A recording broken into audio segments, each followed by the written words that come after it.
And we're back with another video on Final Fantasy VII Ever Crisis. Today we have a new update with two new character costumes, and let's just go in here really quickly so I can talk a bit about it. So these are the two costumes that you can be getting. This is the Easter update. You have Aerith here. Her fire magic looks spectacular, right? And of course, here is Lucia. Now hers is just a bunch of shots like that, right? So, anyways, let's talk about the it. I mean, let's talk a bit about the costume, and I'll give you my recommendation on it. So, this is what she looks like. It's very, very funny because I was spitting this thing. I was like, "What's with her butt?" Right? And then you realize that I don't know what she's doing there, who designed this, and why it's like. I don't even know if she's standing up correctly, like in a straight line. But basically, this is what she looks like. And I'm not sure if I want a character that, basically looks like that, okay? In like my battle. But, if you like the if you like this, then you should probably get it. Now, let's go to Lucia. Now, this one looks like she works in the casino, okay? I mean, she has like this casino look going. It's like she's doing the poker dealer or something. I don't know. But this is what she looks like. And I'm assuming she's a bunny, right? With her ears and the bunny tail. But it doesn't really look bunny like to me.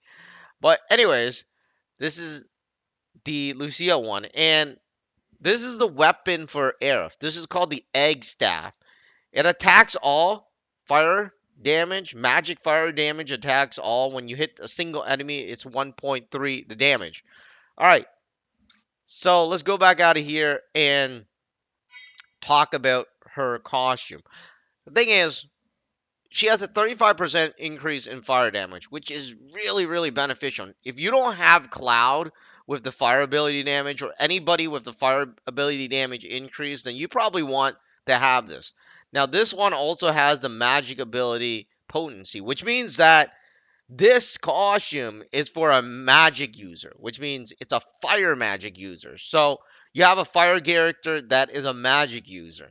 So if you don't have any other fire character, then you probably want to get her. But the thing is, right now, at this very moment in time, you have the one that is from Limit Break 2, right? Or 1, whatever you call this one.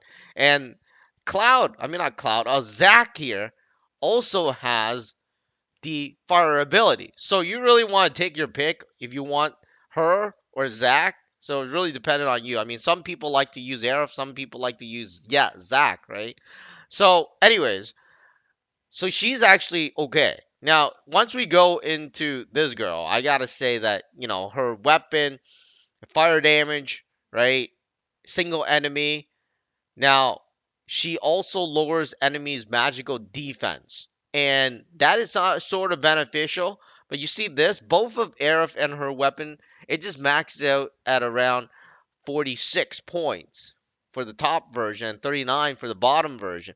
Which means that it's not like any spectacular weapon, right? It's nothing special. And then once you go into the costume, you're like, well, here you got fire and magic resistance by up by 20%. I don't know who uses fire and magic resistant, but I gotta say, I've never used it. I really care about it. And those things that are based on resistance, I haven't touched at all. I mean, I don't even have to level them up, right? The weapons, I think it's completely useless and it's not even that beneficial. So going here, it has fire and ice ability damage increased by 15%. Now, I prefer to have something either fire or ice at 35% instead of splitting them into two and increasing it by 15% only. It's not beneficial. And then the second buff, or the first buff, I don't even know what you should call it, the R abilities, right, is a buff and debuff extension, which is not even that important. I mean, I'd rather have some HP up or some physical, whatever, or magical damage up, attack up, I mean. But yeah, I mean, I don't think it's worth it, right? These are not limited edition weapons too, which means the weapons will come to you sooner or later. It just takes time and a bit of luck, right? So, anyways, looking at it here, it doesn't say it's limited edition like the Limit Break ones. So, anyways, my opinion, my review on these two Easter Aerith and Easter Lucia is that it's not worth it. I mean, the weapon isn't great, right? The costume isn't great unless you really, really have this love for either Lucia or Aerith's costume. I wouldn't want to spend the money to get it because it's not that beneficial. I already have cloud increase in fire damage, right? I mean, she is actually the best one out of the lot, right? Aerith is better than Lucia, but anyways, I just don't feel like it's worth it. That's my review. That's my suggestion. I mean, I would just spend it on the limit breaks, these limited edition ones. I still have one more step until I get whatever, so I would just spend it on that. That's my opinion. These are not limited edition weapons, which means you'll get it sooner or later. The costumes will not come back until I don't know when. So you might want to get that if you're really into getting the costumes.